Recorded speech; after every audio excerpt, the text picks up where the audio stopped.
नमस्कार दोस्तों, TNC bullet series पे आपका हार्दिक स्वागत और अभिनंदन है। दोस्तों, जैसा कि आपको पता है कि रोज सुबह अर्ली मॉर्निंग 7 AM जो है वो हम टीएनसी बुलेट सीरीज के माध्यम से जो है वो एक इम्पोर्टेंट टॉपिक आपके सामने लाते हैं। उस पर डिस्कशन होता है, एग्जाम में कौन कौन से क्वेश्चन जो है वो उस टॉपिक से आते हैं, ये सारी चीज़ें जो है वो हम इसमें चर्चा करते हैं। और ये हमारे पास में टीएनसी बुलेट सीरीज की शुरुआत जो है वो हमने 1 जनवरी 2025 से की थी और साथ ही आपसे वादा किया था कि इसको हम जो हो पूरे साल भर चलाएंगे, यानी कि पूरे 365 इंपॉर्टेंट टॉपिक जो है वो हम इसके माध्यम से जो है वो फिनिश करेंगे। आप इसके कंटिन्यू जो है वो नोट्स बनाइए और आगे बढ़िए। फिर देखना दोस्तों, 365 दिन के बाद में आपके पास में जो है वो एक पूरी बुकलेट या गाइडलाइन जो है वो तैयार हो जाएगी, जिसको पढ़ना बहुत आसान हो जाएगा, क्योंकि आप ही के नोट्स बनाए हैं तो रिवीजन भी जो हो बहुत जल्दी कर सकते हैं। तो दोस्तों, इसी कड़ी में हम ले लेते हैं और आज का हमारे पास में टॉपिक रहेगा दोस्तों bone marrow aspiration. Bone marrow aspiration में अगर हम क्वेश्चन आंसर की बात करें तो इससे जो है वो बहुत इजी और हम कहें कि डायरेक्ट क्वेश्चन जो हो इससे पूछे जाते हैं। टॉपिक भी छोटा है और इजी भी है, ठीक है। तो ये अच्छी बात है हमारे लिए कि एक इजी टॉपिक से क्वेश्चन आ रहे हैं, तो क्वेश्चन जो हो हम आसानी से जो उसको सोल्व कर पाएंगे। तो क्वेश्चन की अगर हम बात करें तो क्वेश्चन इसमें से आते हैं बेसिकली हमारे पास में कि बोन मैरो एस्पिरेशन जो है वो क्या होता है, कौन से टाइप की नीडल जो है वो काम में लाती है। देन उसके बाद जो है वो इसमें पूछा जाता है मेन चीज़ कि कौन सी साइट है जहां से हम बोन मैरो एस्पिरेशन कर सकते हैं, एडल्ट में कौन सी साइट होती है। देन उसके बाद जो है वो हमारे पास में बच्चों में जो है वो कौन सी साइट होती है। देन बोन मैरो एस्पिरेशन के बाद हमें क्या नर्सिंग रिस्पॉन्सिबिलिटी मेंटेन करनी है। देन प्रिपरेशन में हमें जो है वो क्या चीज़ ध्यान में रखनी है। ये सारी चीज़ें जो हो 1 बाय 1 करके जो है वो डिस्कशन करेंगे। क्या इंडिकेशन है, क्या कॉन्ट्रा इंडिकेशन है, ये सारी चीज़ें जो हम यहाँ पे जो है वो डिस्कस करेंगे। तो क्लियर है? तो चलो बढ़ते हैं आगे और इसमें स्टडी करते हैं। सबसे पहले हम ले लेते हैं दोस्तों डेफिनेशन के बारे में। इसकी डेफिनेशन जो है बहुत ईजी है, ठीक है। डेफिनेशन क्या है दोस्तों? Bone marrow aspiration. तो नाम से पता चल रहा है कि बोन मैरो को जो हम एस्पिरेट करते हैं या कलेक्ट करते हैं उसको हम क्या कहा जाता है दोस्तों? बोन मैरो एस्पिरेशन कहा जाता है। तो आपको पता है कोई भी बोन होती है, जैसे हम अगर बोन की बात करें, जैसे मैं एक छोटा सा जो है वो आपके पास में फिगर बना रहा हूं, ये हमारे पास में जो है वो कोई बोन है। और बोन की अगर हम बात करें तो इस बोन के अंदर जो है वो स्ट्रक्चर अगर हम देखेंगे तो आपको पता है कि इसके ऊपर जो है वो एपिफाइसिस होता है, डायफाइसिस होता है। 2 ऊपर की साइड में जो है वो एपिफाइसिस होते हैं, देन बीच में जो है वो डायफाइसिस वाला पार्ट होता है। इसके इनर में देखे जाए, ठीक है, तो मिडल एयर में जो है वो बिल्कुल एक जो है वो कैनाल प्रेजेंट होती है। क्या होती है दोस्तों? एक कैनाल प्रेजेंट होती है, ये एक ट्यूब लाइक स्ट्रक्चर जो है वो प्रेजेंट होती है। उस ट्यूब लाइक स्ट्रक्चर को जो हम क्या कहते हैं दोस्तों? बोन मैरो, ठीक है। अभी इसके अंदर जो है वो क्या होता है बेसिकली, जो भी हमारे पास में ब्लड सेल्स है, ब्लड सेल्स कौन सी? आरबीसी है, डब्ल्यूबीसी है, प्लेटलेट है, इन सब का जो है वो ग्रोथ जो है वो कहाँ होता है या मैच्योरेशन जो है वो कहाँ से होता है? यहीं से होता है। जब हमने आरबीसी पढ़ा था तब इरिथ्रोसाइट का जो है डेवलपमेंट कहाँ पे होता है, ये क्वेश्चन भी एग्जाम में आता है और आपको पता है कि हम आंसर करके आते हैं दोस्तों बोन मैरो। तो बोन मैरो के जो मिडल वाला पार्ट है, जो बिल्कुल बीच वाला पार्ट है, वहां पे इनका जो है वो डेवलपमेंट होता है। किसी भी तरीके की कोई एबनॉर्मलिटी हो, मान लो आरबीसी जो हो प्रॉपर नहीं बन रही है, या मान लो डब्ल्यूबीसी प्रॉपर नहीं बन रही है, या प्लेटलेट प्रॉपर नहीं बन रही है, या डब्ल्यूबीसी का जो है वो कोई कैंसर है, या मान लो लिम्फोसाइट का कोई कैंसर है, या कीमोथेरेपी चला रखी है, ठीक है ना, लिम्फोमा है उसके लिए कीमोथेरेपी ड्रग चला रखी है, तो उसमें हमारे पास में बोन मैरो की जो है वो क्या फीचर्स है, क्या उसकी जो है एबिलिटी है, कैसी उसकी कंडीशन है, उसको फाइंड आउट करने के लिए हम क्या करते हैं? यहां से सैंपल कलेक्ट करते हैं। तो यहां से जो सैंपल कलेक्ट किया जाता है उसी को क्या कहा जाता है दोस्तों? Bone marrow.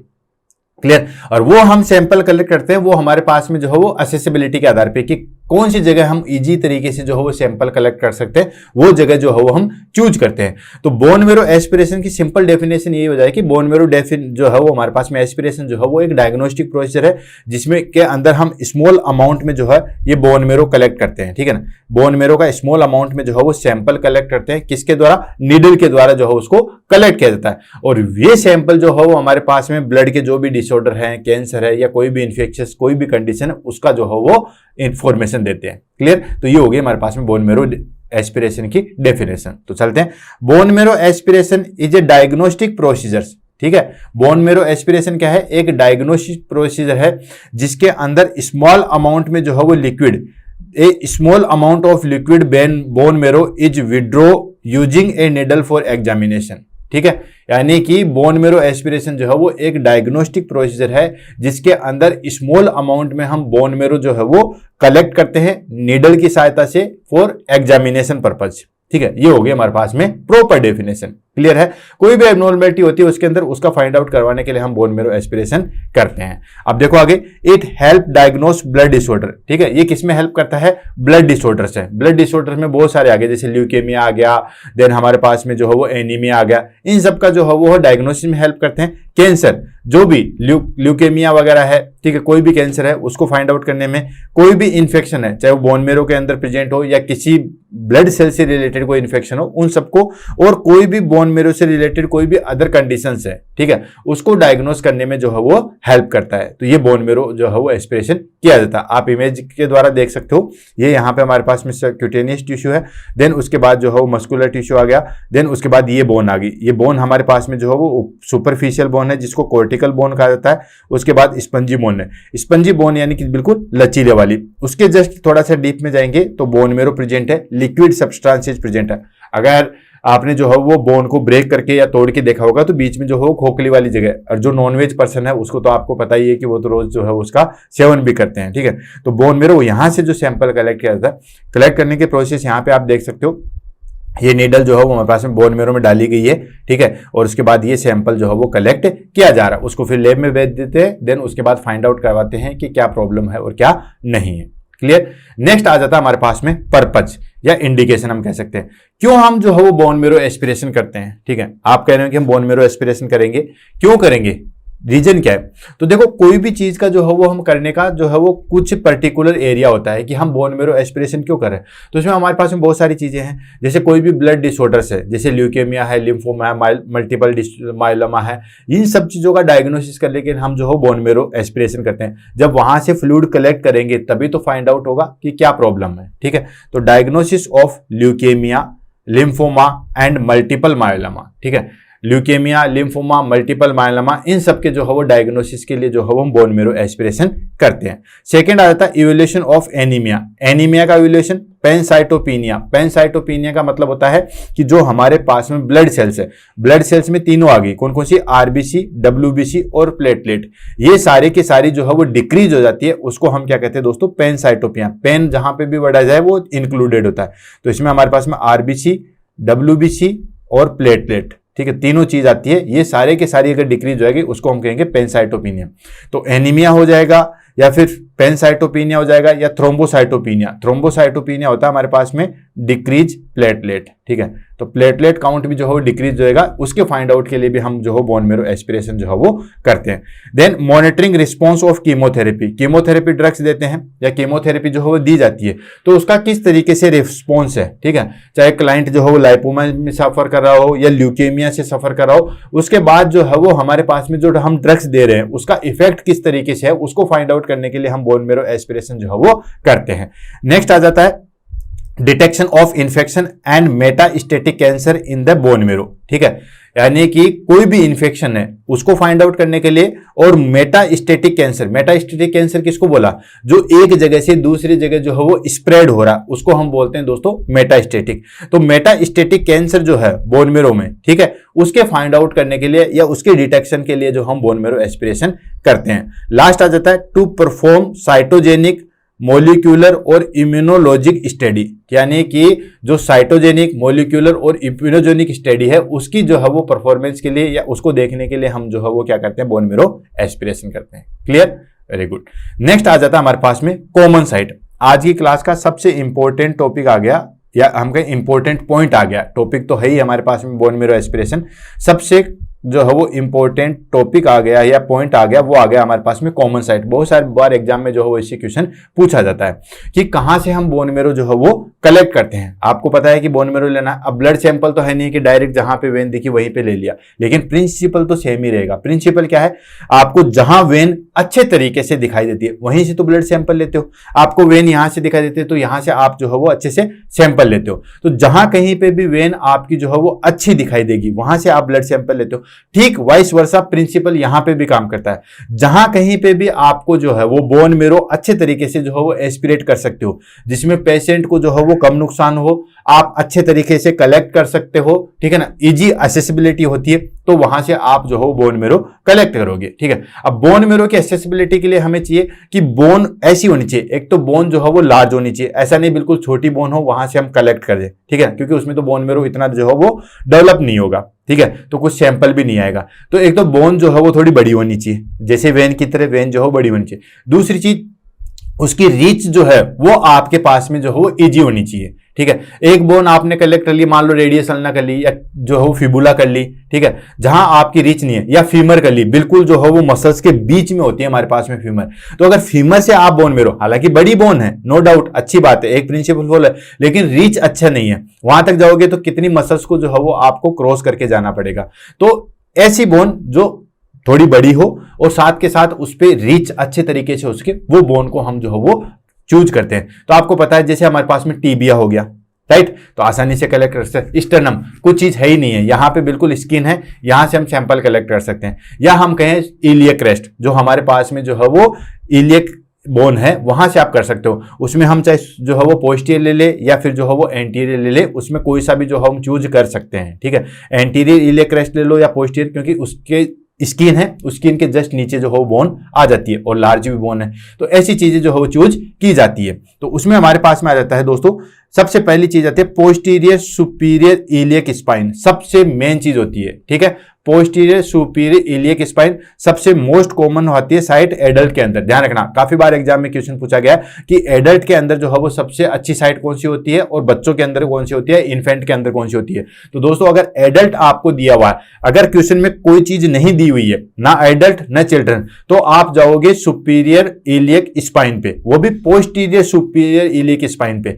लेकिन अगर आपके पास में एडल्ट दिया हुआ है तो भी आप जाओगे सुपीरियर इलियक स्पाइन पे। लेकिन अगर आपको स्पेशली क्वेश्चन के अंदर मेंशन किया गया है कि स्मॉल चिल्ड्रन या इन्फेंट में जो है वो आप बोन मेरो एस्पिरेशन कहां से करोगे, तो उसमें हम टीबिया से करते हैं। क्यों? क्योंकि बच्चों के अंदर जो है वो फेट टिश्यू उस टाइम पे जो है बहुत ज्यादा प्रेजेंट होता है, तो थोड़ा एक्सेसिबिलिटी जो है वो सही नहीं होती है, ठीक है। तो पोस्टीरियर सुपीरियर इलियक स्पाइन जो है वो सबसे प्रेफर साइज होती है एडल्ट के अंदर।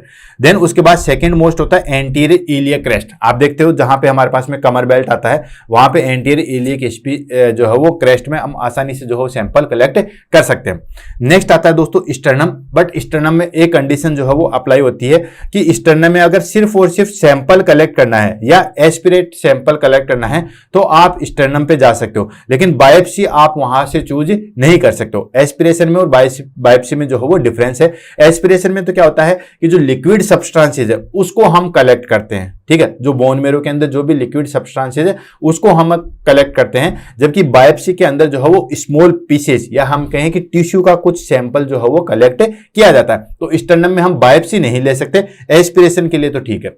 लास्ट आ जाता है टीबिया, जो कि सबसे प्रेफर्ड साइज होती है किसके अंदर, इन्फेंट्स के अंदर एंड स्मॉल चिल्ड्रंस के अंदर। तो ये दोनों चीजें ध्यान रखना, अगर आपसे क्वेश्चन में एडल्ट दिया हुआ है या कुछ भी चीज नहीं दी हुई है तो आप जाओगे पोस्टीरियर सुपीरियर इलियक स्पाइन पे। लेकिन अगर स्पेशली मेंशन कर दिया गया वहां क्वेश्चन में इन्फेंट या स्मॉल चिल्ड्रन, तो आप जाओगे दोस्तों टीबिया के ऊपर। क्लियर है? चलो नेक्स्ट आ जाता है हमारे पास में, ये देखो बिल्कुल इमेज के द्वारा भी जो है यहाँ पे शो कर रखी है, posterior superior iliac crest most common site होती है, ठीक है। सेकंड हमारे पास में कॉमन साइट होती है anterior superior iliac crest. Third हम ले चलते हैं बेसिकली, ठीक है, स्टर्नम को हम चूज कर सकते हैं। यहाँ पे ड्रॉबैक एक ही है कि सिर्फ और सिर्फ जो है वो हम एस्पिरेशन कर सकते हैं, बायोप्सी नहीं कर सकते। और फोर्थ वन आ जाता है हमारे पास में, that is called tibia. Tibia पे जो है हम बच्चों में कलेक्ट करते हैं। नेक्स्ट आ जाता है हमारे पास में दोस्तों प्रोसीजर्स, यानी कि कोई भी चीज बोन मेरो एस्पिरेशन करते हैं तो क्या प्रोसीजर जो है वो हम फॉलो करेंगे। तो सबसे पहले हम जो है वो प्रिपरेशन करेंगे। प्रिपरेशन दोनों साइड में होती है, एक पेशेंट की प्रिपरेशन, दूसरा हमारे पास में नर्सिंग की प्रिपरेशन, या हम कहें कि एक्चुअल जो है वो हमारे पास में डायग्नोस्टिक प्रिपरेशन। क्लियर है? तो दोनों प्रिपरेशन को लेंगे और देखेंगे कि हम क्या क्या करेंगे। तो सबसे पहले हम प्रिपरेशन, फर्स्ट स्टेप है हमारे पास में, प्रिपरेशन कैसे करेंगे, फिर इंट्राई करेंगे, देन उसके बाद जो है वो पोस्ट की करेंगे। तो उसमें सबसे पहला पॉइंट आ जाता है पेशेंट प्रिपरेशन किस तरीके से करेंगे। तो पेशेंट प्रिपरेशन में हमारे पास में सबसे पहली चीज आती है कि जो भी आप कर रहे हो या जो बोन मेरो एस्पिरेशन प्रोसीजर कर रहे हो, एक्सप्लेन करो और प्रोसीजर को अच्छे तरीके से जो है वो पेशेंट को बताना है। ऐसा नहीं है जाते आप लगे कि हाँ लेट जाओ और आपने इतनी बड़ी नीडल निकाली और पेशेंट के सर पे जाके खड़े हो गए, पेशेंट हड़बड़ा जाएगा, ठीक है, क्योंकि इसकी निडल भी जो है बहुत स्ट्रॉन्ग, बहुत मोटी भी आती है और बहुत लंबी भी आती है। ठीक है, अभी इमेज के द्वारा जो है वो आगे आपको देखने को मिल जाएगा।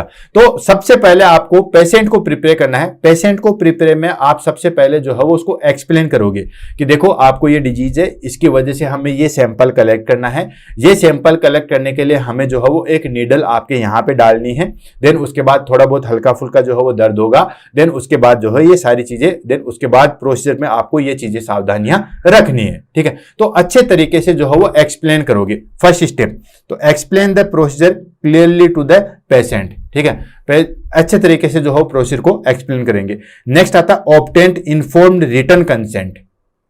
ठीक है, रिटन कंसेंट जो है वो कलेक्ट करेंगे। इसके बारे में भी क्वेश्चन बहुत बार एग्जाम में आता है कि रिटन कंसेंट जो है वो लेना किसका काम है। तो दोस्तों रिटन कंसेंट लेना जो है वो डॉक्टर का काम होता है। क्लियर मैं आपको बता दूं, चाहे बुक्स में कहीं पे भी कुछ भी दिया हुआ है, रिटन कंसेंट लेना जो है वो डॉक्टर का काम होता है।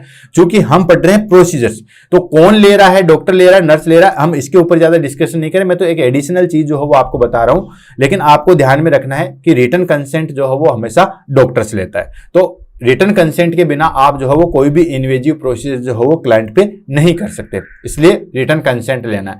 देन उसके बाद reassure the patient and answer the question. Then उसके बाद अश्योर करेंगे कि क्लाइंट के सारे क्वेश्चनों का आप जवाब दे चुके हो। ठीक है ना, क्यों कर रहे हो, क्या तकलीफ होगी, बाद में क्या सावधानियां रखनी पड़ेगी, ये सारी चीजें का क्वेश्चन अगर आपने देख लिया, रीअश्योर करेंगे कि हाँ हमने ये सारी चीजें जो है वो एक्सप्लेन कर दी है। देन उसके बाद आता है हमारे पास में that is called patient position या पोजीशन ऑफ द पेशेंट। कौन सी जो है वो पोजीशन देंगे।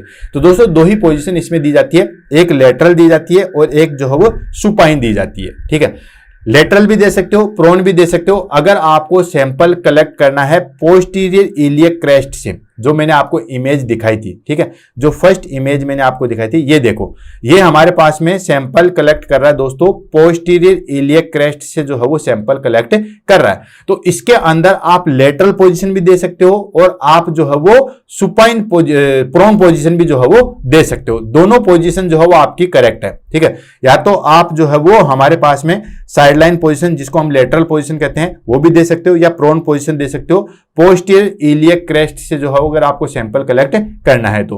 और सुपाइन पोजीशन देंगे अगर हमें स्टर्नम से, एंटीरियर इलियक क्रेस्ट से या टीबिया से। ठीक है, या फिर टीबिया से अगर हमें जो है वो सैंपल कलेक्ट करना है, तो उन सब चीजों में हम कौन सी पोजीशन देंगे, सुपाइन पोजीशन देंगे। क्लियर है, बिल्कुल सीधा लेटा देंगे। और ये पोजीशन जितनी भी है हमारे पास में, मैंने जब पोजीशनिंग की क्लास ली थी तब भी वहां पे मैंने बताया था कि कौन सी पोजीशन कौन से क्राइटेरिया में जो है वो दी जाती है। सेकंड आ जाता है हमारे पास में नर्सिंग प्रिपरेशन। पहला तो था पेशेंट प्रिपरेशन और सेकंड आ जाता है हमारे पास में नर्सिंग प्रिपरेशन, यानी कि क्या क्या जो है वो नर्सिंग रिस्पॉन्सिबिलिटी होती है। तो उसमें हम सबसे पहले चेक करेंगे, क्या चेक करेंगे दोस्तों, CBC, platelet count, PT INR, APTT, यानी कि क्लोटिंग प्रोफाइल जो है वो कंप्लीट चेक करेंगे। क्यों करेंगे, अभी हम थोड़ी देर बाद जो है वो पढ़ेंगे। तो जो कॉन्ट्रा इंडिकेशन है, यानी कि जो बोन मेरो का जो है वो कॉन्ट्रा इंडिकेशन है, वो आता है हमारे पास में डीआईसीएम कह सकते हैं, या हम कहें कि जो क्लोटिंग फैक्टर है वो अगर एबनॉर्मल है ना, तो हम जो है वो कभी भी जो है वो बोन मेरो एस्पिरेशन नहीं करते। क्योंकि कहीं पे भी ब्लीडिंग हो जाएगी तो वो कंट्रोल नहीं हो पाएगी। तो उसके लिए हम प्लेटलेट काउंट देखते हैं। प्लेटलेट काउंट आपका जो है नॉर्मल होना चाहिए। हमारे पास में जो है 1.5 लाख से 4 लाख जो है वो पर क्यूबिक एमएम होता है।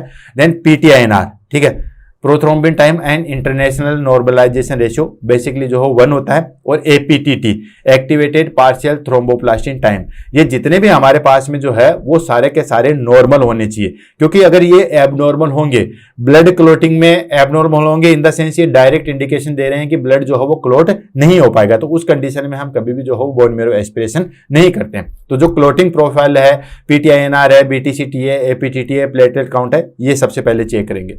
देन उसके बाद एंश्योर स्टरलाइज सेटअप, जो हम बोन मेरो एस्पिरेशन कर रहे हैं वो बिल्कुल स्टरलाइज टेक्निक में होनी चाहिए। क्यों, क्योंकि थोड़ा सा भी अगर आपने इन्फेक्शन क्रिएट कर दिया तो आपको पता बोन मेरो में अगर इन्फेक्शन हो गया तो फिर पूरी बॉडी में जो है वो हो जाएगा। इसलिए हमेशा ध्यान में रखना है कि जो हम सेटअप कर रहे हैं वो बिल्कुल स्टरलाइज होना चाहिए। नेक्स्ट आ जाता है हमारे पास में प्रिपेयर लोकल एनेस्थेटिक। ठीक है, जब हम निडल डालते हैं तो उससे पहले हम जो है वो लोकल एनेस्थेसिया जो है वो उस जगह पे दिया जाता है, क्योंकि पेन बहुत ज़्यादा होता है तो हमारे पास में लोकल एनेस्थेसिया होना चाहिए। ऑलरेडी मैंने जब एनेस्थेसिया की क्लास ली थी तो वहाँ पे लोकल और सिस्टेमिक एनेस्थेसिया के बारे में बहुत डिटेल से जो है वो मैंने बताया था। तो लोकल एनेस्थेटिक होना चाहिए जिसमें जैसे 1% लिग्नोकेन या 2% लिग्नोकेन जाइलोकेन जो होती है वो हमारे पास में होनी चाहिए। नेक्स्ट आता है हमारे पास में assemble the bone marrow aspiration tray. अब उसके बाद में ये तो हो गया पेशेंट से रिलेटेड। अब उसके बाद जो हमारे पास में जो ट्रे है उसके अंदर क्या क्या चीजें होनी चाहिए। ठीक है भाई, बोन मेरो ट्रे जो है वो हम तैयार करें तो उसके अंदर क्या क्या चीजें होनी चाहिए। तो उसके अंदर स्टरलाइट ग्लव्स एंड ड्रेप होना चाहिए। ठीक है, स्टरलाइट ग्लव होने चाहिए और ड्रेप करने के लिए जो है वो कपड़ा होना चाहिए, ड्रेप जो होना चाहिए। नेक्स्ट बोन मेरो एस्पिरेशन जो है वो नीडल होनी चाहिए। बोन मेरो एस्पिरेशन नीडल बहुत प्रकार की आती है, जैसे जमशीदी, सलाह है, कलीमा, ये अलग अलग टाइप की जो है वो नीडल आती है। और मैंने इस पे जो है वो डिस्कस भी किया था और मैंने देखा था, मतलब मैंने खुद से डिस्कस किया था और देखा है कि ये जो है वो बेसिकली ये जो हमारे पास में जो नीडल है उसकी टाइप है। हालांकि एग्जाम में इससे रिलेटेड कोई भी क्वेश्चन नहीं पूछा गया, लेकिन मैं फिर भी बताता हूँ ये सिर्फ और सिर्फ टाइप है। जैसे जमशीदी, सलाह, जैसे किसी का जो है बोवेल इस तरीके से आएगा। ठीक है, यानी कि बोवेल जो है वो इस तरीके से आएगा, किसी का जो है वो ट्राइल्यूमन में आएगा बोवेल। ठीक है, तो इस तरीके से जो हमारे पास में जो नीडल है उसकी स्ट्रक्चर किस तरीके से बनी हुई है उसके आधार पे जो है वो बोन मेरो एस्पिरेशन नीडल को जो है वो डिवाइड किया गया है। ठीक है, आगे आ जाएगा बोन मेरो नीडल जो है हमारे पास में, शायद मैंने एक इमेज भी जो है वो डाली होगी, दिखाता हूँ एक मिनट। चलो बोन मेरो एस्पिरेशन की जो है वो नीडल यहीं डाल देते हैं। ये हो गया हमारे पास में, और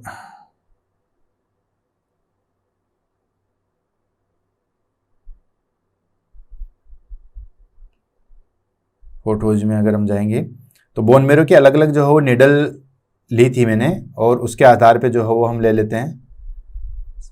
चलो नीडल जो है वो डाल देंगे, इसमें हमारे पास में जो है वो अलग अलग नीडल्स आती है और उसके आधार पे जो है वो इनकी साइज की स्ट्रक्चर के आधार पे, जैसे ये हमारे पास में जो है कोई नीडल है ये इस तरीके की, ये इसका बाउल है तो इसका इस तरीके से होता है। किसी नीडल का जो है बाउल इस तरीके से आता है। ठीक है, किसी का जो है वो ट्राई ल्यूमन में आएगा, इस तरीके से जो है वो नीडल का जो है वो ल्यूमन आता है। तो इसके आधार पे जो है अलग अलग नीडल के आधार पे जो है उसको डिवाइड किया गया है। नेक्स्ट आ जाता है हमारे पास में सिरिंज, गोज, एंटीसेप्टिक सॉल्यूशन होना चाहिए, क्योंकि सिरिंज हो गए एस्पिरेट करने के लिए, गोज जब लास्ट में जो है वो पूरी चीज को जो है वो क्लीन करने के लिए, और लास्ट में जो है वहां पे जो है वो ड्रेसिंग करने के लिए, और एंटीसेप्टिक सॉल्यूशन ऑफ कोर्स जहां पे हम नीडल डाल रहे हैं वहां पे एंटीसेप्टिक सॉल्यूशन लगा के उसको जो है वो क्लीन करेंगे। Then glass slide and specimen containers. ठीक है, ग्लास स्लाइड अगर हमें स्मेयर लेना है तो हमें ग्लास स्लाइड चाहिए, या फिर जो है वो कंटेनर चाहिए आगे लैब में भेजने के लिए। ये हो गया हमारे पास में nursing preparation related to bone marrow. उसके बाद में क्या आता है, ड्यूरिंग द प्रोसीजर हम क्या करेंगे। ठीक है, अब तक हमने कलेक्ट कर लिया, पेशेंट को सारी चीज समझा दी है कि किस तरीके से क्या क्या प्रोसीजर होगा। देन उसके बाद ड्यूरिंग प्रोसीजर में हम क्या करेंगे, तो सबसे पहले हम क्या करेंगे, साइट क्लीनिंग करेंगे एंड एनेस्थेसिया जो है वो इंट्रोड्यूस करेंगे। जहां पे भी हमें जो है वो जिस साइट पे भी सैंपल लेना है, जैसे मान लो स्टर्नम पे यहाँ पे सैंपल कलेक्ट करना है तो इस एरिया को जो है वो क्लीन कर लेंगे, या इलियक क्रेस्ट पे हमें जो है वो सैंपल लेना है तो उस पर जो है वो उसको क्लीन कर लेंगे। तो clean skin with antiseptic like povidone iodine या अल्कोहल या स्प्रिट, उससे जो है वो हम स्किन को जो है वो क्लीन कर लेंगे। देन उसके बाद क्या करेंगे, ड्रैप द एरिया। जिस तरीके से सर्जरी करते हो, जो क्लाइंट ओटी में काम करता है उसको पता है, जिस एरिया पे भी जो है वो हम प्रोसीजर कर रहे हैं उसको जो है वो ड्रैप कर देंगे, यानी कि infiltrate skin, subcutaneous tissue and periosteum with local anaesthetic. अब उसके बाद जो है वो नीडल से लोकल एनेस्थेसिया देंगे, जो हमारे पास में सुपरफिशियल स्किन है, सबक्यूटेनियस है और पेरिओस्टियम है। ठीक है, वहां तक जो है वो लोकल एनेस्थेटिक देंगे, क्योंकि अब जब नीडल जाएगी तो उसके बाद जो है वो पेन क्रिएट करेगी। नेक्स्ट आ जाता है, ये सारी चीजें होगी, 1-2 मिनट होल्ड करेंगे, तब तक जो है वो लोकल एनेस्थेटिक अपना इफेक्ट जो है वो डाल देंगे। देन उसके बाद निडल इंसर्जन करेंगे। ठीक है, निडल को जो है वो धीरे धीरे आएंगे। A specialized needle is inserted through the bone cortex into the bone marrow cavity. देखो ये हमारे पास में एक जैसे डायग्राम है, ये हमारे पास में जो है वो नीडल है, बायोप्सी नीडल बोल दो या एस्पिरेशन नीडल बोल दो। ठीक है, इसने इस नीडल को जो है वो धीरे धीरे अंदर डालेंगे। सबसे पहले स्किन को क्रैक करेंगे, देन उसके बाद बोन को करेंगे एंड बोन मेरो को करेंगे। बोन मेरो करने के बाद में जो है वो अंदर तक जाएंगे, तो हम कहां तक रीच कर जाएंगे, बोन मेरो तक जो है वो रीच कर जाएंगे। उसके बाद क्या करेंगे, द स्टेलिट इज रिमूव्ड। जिस तरीके से कैनुला होता है, ठीक है, उस तरीके से स्टेलेट को बाहर निकालेंगे। देखो अगर आप इसको ध्यान से देखोगे तो यहाँ पे वाइडर है और यहाँ पे जो है वो स्मॉल है, तो ये स्टेलेट है, ऊपर जो है उसका जो है वो कवरिंग है, तो स्टेलेट को जो है वो हम रिमूव कर लेंगे। देन उसके बाद उसको सिरिंज से जो है वो अटैच कर देंगे। जैसे स्टेलेट निकाला, यानी कि जैसे आईवी कैनुला लगाते हैं तो हम आईवी जो है वो आईवी कैनुला करते हैं, देन स्टेलेट बाहर निकाल देते हैं और उसके बाद उस पर निडल कनेक्ट कर देते हैं, या कोई भी जो है वो इंजेक्शन देना है या आईवी फ्लूइड करना है, वो सारे के सारे जो है वो हम इंजेक्ट कर देते हैं, अटैच कर देते हैं। देन उसके बाद एस्पिरेट करते हैं। अब एस्पिरेट कितना करेंगे दोस्तों, विड्रो 0.2 से 2 ml बोन मेरो फ्लूइड जो है वो इकट्ठा किया जाता है, यानी कि निडल से अटैच कर दिया। देन उसके बाद जो है वो फ्लूइड को कलेक्ट करेंगे। कितना कलेक्ट करेंगे दोस्तों, 0.2 से लेके 2 ml अकॉर्डिंग टू नीड। ये कोई हार्ड एंड फास्ट नहीं है कि सिर्फ 0.2 या 2 ml से जो है वो ज्यादा नहीं होना चाहिए। आपकी श्रद्धा के अनुसार जितना हमें चाहिए उतना हम जो है वो कलेक्ट कर लेंगे। देन सडन शार्प पेन और प्रेशर में भी फील्ड, ठीक है, यानी कि सडन जो है वो शार्प पेन और प्रेशर जो है वो आपको फील्ड होगा। Then the sample is placed on the glass slide और in the tube for lab test, ठीक है। सैंपल को कलेक्ट कर लेंगे। अगर स्मेयर भेजना है, ठीक है, स्मेयर भेजना, तो ये जैसे हमारे पास में जो है वो एक स्लाइड है, इसके ऊपर यहाँ पे जो है वो हमने इसको ड्रॉप रख दिया, ठीक है, या फिर जो कोई भी ट्यूब है, ठीक है ना, उस ट्यूब के थ्रू जो है वो उसको भेज दिया लैब के अंदर, राइट। तो ये दोनों काम कर लेंगे। Sample is placed on the glass slide और ट्यूब के द्वारा जो है उसको लैब में भेज देंगे। ग्लास स्लाइड में हम क्या करेंगे, स्मेयर बनाएंगे और स्मेयर करके जो है उसकी स्टडी करेंगे और इसमें जो है वो हम आइडेंटिफिकेशन करेंगे। लास्ट आ जाता है हमारे पास में पोस्ट प्रोसीजर केयर, ठीक है। सैंपल आपने कलेक्ट कर लिया, देन उसके बाद जो है वो आप क्या करोगे, सबसे पहले इमीडिएटली क्या करेंगे, तो दोस्तों प्रेशर बैंडेज जो है वो अप्लाई की जाती है। Apply pressure for 5 to 10 minutes to control bleeding. जैसे आपने बोन मेरो एस्पिरेशन कर लिया, देन जिस साइड पे आपने जो है वो नीडल इंसर्ट की थी वहां पे 5 से 10 मिनट जो है वो प्रेशर अप्लाई करके जो है वो रखना है। क्यों, क्योंकि ब्लीडिंग होने के जो है वो चांसेस होते हैं। देन उसके बाद अप्लाई ये स्टरलाइज ड्रेसिंग, स्टरलाइज प्रोसीजर है तो उसमें हम जो है वो स्टरलाइज ड्रेसिंग जो है वो अप्लाई कर देंगे। लेकिन मेन चीज क्या है दोस्तों, आपको 5 से 10 मिनट जो है वो प्रेशर अप्लाई करके रखना है। नेक्स्ट आ जाता है मॉनिटरिंग। ये तो होता है इमीडिएट, ठीक है, जैसे आपने प्रोसीजर कंप्लीट किया देन इमीडिएट 5 से 10 मिनट में आप ये काम करोगे। देन उसके बाद क्या करोगे, उसके बाद मॉनिटरिंग करेंगे। मॉनिटरिंग किस चीज की होगी दोस्तों, मॉनिटरिंग होगी हमारे पास में जो भी वाइटल साइन है उनकी मॉनिटरिंग होगी। उसमें से भी जो है बीपी और हार्ट रेट की जो है मॉनिटरिंग होगी। क्यों, क्योंकि दोस्तों ब्लीडिंग होने की संभावना है, ब्लीडिंग होने की संभावना है, इन्फेक्शन होने की संभावना, हार्ट रेट इंक्रीज हो सकता है, ब्लीडिंग होगी तो क्लाइंट जो है वो शॉक में जा सकता है। तो बीपी और हार्ट रेट इन दोनों को जो है वो मेजर करेंगे, ठीक है। और क्या ऑब्जर्व करेंगे, साथ साथ ब्लीडिंग। जहां पे भी हमने सैंपल कलेक्ट किया है वहां पे ड्रेसिंग को देखेंगे, खोल के नहीं देखेंगे, वैसे ही देखेंगे कि वहां पे कोई ब्लीडिंग तो नहीं हो रही है। देन इन्फेक्शन के साइन देखेंगे कि कोई रेडनेस और स्वेलिंग तो नहीं है, और पेन और डिस्कंफर्ट देंगे। लिटिल बिट जो है वो पेन होता है, लेकिन अगर पेन बहुत ज्यादा है या डिस्कंफर्ट बहुत ज्यादा है तो उसकी भी जो है वो मॉनिटरिंग की जाती है, ठीक है। और क्लाइंट को क्या इंस्ट्रक्ट करेंगे, ठीक है, क्लाइंट को इंस्ट्रक्ट करेंगे कि जो साइट है जहां से हमने सैंपल कलेक्ट किया है उस साइट को जो है वो एटलीस्ट 24 घंटे जो है बिल्कुल सूखा रखना है, क्लीन रखना है। यानी कि keep the site dry and clean for 24 hours. 24 hours तक उस साइट को क्लीन रखना है, ड्राई रखना है। एंड जो भी स्ट्रेनियस एक्टिविटी है, यानी कि हार्ड एक्टिविटी है, जैसे कूदना, भागना, दौड़ना, ये सब चीजें जो है वो 1-2 दिन के लिए जो है वो आप अवॉइड करोगे, ठीक है। नॉर्मल एक्टिविटी कर सकते हो, चल सकते हो, नॉर्मल कहीं घूम सकते हो, लेकिन जो जिसमें बहुत ज्यादा पावर की जरूरत होती है वो चीजें नहीं करोगे। जैसे मैदान में जाके खेलना हो गया, रन करना हो गया, वो सारी एक्टिविटी 1-2 दिन जो है वो आप नहीं करोगे। ये चीजों को जो है वो ध्यान में रखना पड़ता है। नेक्स्ट आता है कॉम्प्लिकेशन। क्या क्या कॉम्प्लिकेशन हो सकती है, तो दोस्तों आपको पता है सारी चीजें जब हमने प्रोसीजर पढ़ लिया है तो क्या कॉम्प्लिकेशन हो सकती है। एक तो कॉम्प्लिकेशन हो सकती है कि ब्लीडिंग होगी, ऑफ कोर्स ब्लीडिंग होने के चांसेस ज्यादा है, हेमेटोमा बन सकता है, ठीक है। दूसरा, अगर आपने एसेप्टिक टेक्निक काम में नहीं ली है, ठीक है।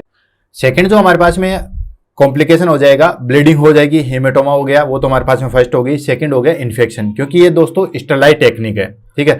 तो अगर आप स्टरलाइजेशन मेंटेन नहीं हो करोगे तो इन्फेक्शन होने के चांसेस है। तीसरा, माइल्ड टू मॉडरेट पेन जो होता है, लेकिन अगर सीवियर पेन भी जो हो वो कई बार देखने को मिलता है। थर्ड वन चीज आती है दोस्तों कि कई बार क्या होता है कि आपने देखा होगा कि यहाँ पे नीडल जो है वो कितनी बड़ी थी, तो उसकी वजह से क्या होता है, अनट्रेंड पर्सन होता है तो उसकी वजह से दूसरे ऑर्गन को भी जो है वो डैमेज कर सकता है। तो ये सारी चीजें होती है। तो वन बाय वन करके लेते हैं और आगे बढ़ते हैं। सबसे पहली चीज आ गई हमारे पास में, that is called mild to moderate pain. देखो इतनी बड़ी नीडल है, वो हमारे पास में बोन मेरो में जा रही है, तो वहां पे पेन तो जो है वो अराइज होगा ही होगा। सेकंड आ जाती है हमारे पास में ब्लीडिंग और हीमोटोमा होने की संभावना है, ठीक है, ब्लीडिंग के लिए, इसलिए हमने वहां पे जो है प्रेशर बैंडेज अप्लाई किया है। तीसरी चीज आती है हमारे पास में इन्फेक्शन एट द साइट, यानी कि जो पर्टिकुलर साइट है वहां पे इन्फेक्शन होने की संभावना जो है वो बढ़ जाती है। और रेयर केस में हमें देखने को मिलेगा कि पंचर के आसपास अगर कोई ऑर्गन है, ठीक है, तो उसकी वजह से वो भी डैमेज हो सकते हैं अगर वो बोन मेरो एस्पिरेट करने वाला हेल्थ केयर पर्सन जो है वो ट्रेंड नहीं है। लेकिन ये बहुत रेयर केस में देखने को मिलेगा कि आसपास के ऑर्गन जो है वो डैमेज हो जाए। क्लियर है। नेक्स्ट आ जाता है हमारे पास में दोस्तों Contra indication. Contra indication in the sense कि किस कंडीशन में जो है वो हम बोन मेरो एस्पिरेशन नहीं कर सकते। तो जब मैंने क्लास स्टार्ट की थी तभी भी मैंने आपको बताया था कि कुछ कंडीशन ऐसी आती है जिसमें हम बोन मेरो एस्पिरेशन नहीं करते, या जो हमने नर्सिंग रिस्पॉन्सिबिलिटी देखी थी तो उसमें हमने चेक किया था ना कि हम सीबीसी काउंट करेंगे, प्लेटलेट काउंट करेंगे, पीटीआईएनआर देखेंगे, एपीटीटी देखेंगे, ये सारी चीजें देखेंगे। ये क्यों देखेंगे? क्योंकि ब्लीडिंग डिसऑर्डर अगर कहीं होगा तो उसमें हम बोन मेरो एस्पिरेशन नहीं करते। वो चीज मैंने यहाँ पे भी बताई थी। अब देखो वो चीज ही आ जाती है अनकंट्रोल्ड ब्लीडिंग और क्लोटिंग डिसऑर्डर। अगर कोई क्लाइंट जो है वो अनकंट्रोल्ड ब्लीडिंग लाइक हीमोफीलिया या थ्रोम्बोसाइटोपिनिया से सफर कर रहा है, या कोई भी ब्लीडिंग डिसऑर्डर है, कोई भी क्लोटिंग डिसऑर्डर है, उस कंडीशन में हम बोन मेरो एस्पिरेशन नहीं करते हैं। Next, local skin infection at the site. उस पर्टिकुलर साइट पे जहां पे हम बोन मेरो एस्पिरेशन कर रहे हैं वहां पे किसी भी प्रकार का कोई इन्फेक्शन नहीं होना चाहिए, ठीक है, तो ये चीज ध्यान रखना। Next, severe bone disease. अगर किसी को जो है वो बहुत ज्यादा जो है वो बोन की डिफॉर्मिटी, या हम कहें जैसे हाइपोकैलेमिया की शिकायत है, या पैथोलॉजिकल फ्रैक्चर है, या कोई भी जो है वो बोन के डिसऑर्डर्स हैं, उनमें हम जो है वो कभी भी बोन मेरो एस्पिरेशन नहीं करते हैं। तो ये तीन चीजें हैं। पहली चीज अनकंट्रोल्ड ब्लीडिंग और क्लोटिंग डिसऑर्डर है तो हम बोन मेरो एस्पिरेशन नहीं करेंगे। अगर जहां पे हम बोन मेरो एस्पिरेशन कर रहे हैं उस साइट पे कोई भी इन्फेक्शन है तो वहां से नहीं करेंगे, जहां इन्फेक्शन नहीं है वहां पे हम कर सकते हैं। और अगर सीवियर ब्लड डिजीज है तो हम नहीं करेंगे, सीवियर बोन डिजीज है तो हम नहीं करेंगे। नेक्स्ट आ जाता है हमारे पास में स्पेसिमेन हैंडलिंग, यानी कि जो हमने सैंपल कलेक्ट कर लिया है, ठीक है, उसका हैंडलिंग जो है वो किस प्रकार करेंगे। तो सबसे पहले आएगा स्मेयर फॉर साइटोलॉजी। अगर आपको साइटोलॉजी के लिए सैंपल भेजना है तो आपको पता है दोस्तों, साइटोलॉजी के लिए सैंपल भेजते हैं तो वहां पे जो है वो उसकी सेल का जो है वो स्टडी करते हैं। उसमें हम स्मेयर बनाते हैं। ऐसी एक स्लाइड होती है जिसके ऊपर जो है वो ये बोन मेरो कि जो है वो हमने ड्रॉप डाल दी। उसके बाद स्लाइड से जो है उसको इस तरीके से यहाँ पे जो है वो रन करते हैं। इस तरीके से स्मेयर बनाएंगे तो इसका पूरा स्मेयर जो है वो इसके ऊपर फैल जाएगा, ठीक है, पूरा स्मेयर जो है वो इसके ऊपर फैल जाएगा और फिर उसकी जो है वो स्टडी कर ली जाती है। तो एक तो स्मेयर बनाने के लिए हम तुरंत स्लाइड के ऊपर वो सैंपल डालेंगे और लैब में भेजेंगे। और अगर आपने ट्यूब में कलेक्ट किया है, ठीक है, तो ट्यूब साइटोमेट्री के लिए करते हैं, देन उसके बाद जो है उसको लैब में भेजते हैं। वहां पे flow cytometry, cytogenic analysis and microbial culture करवा के उसकी जो है वो स्टडी की जाती है। लास्ट आ जाता है हमारे पास में role of nurse in bone marrow aspiration में। बोन मेरो एस्पिरेशन में रोल का जो है वो मतलब नर्स का जो है वो क्या रोल होता है, ठीक है।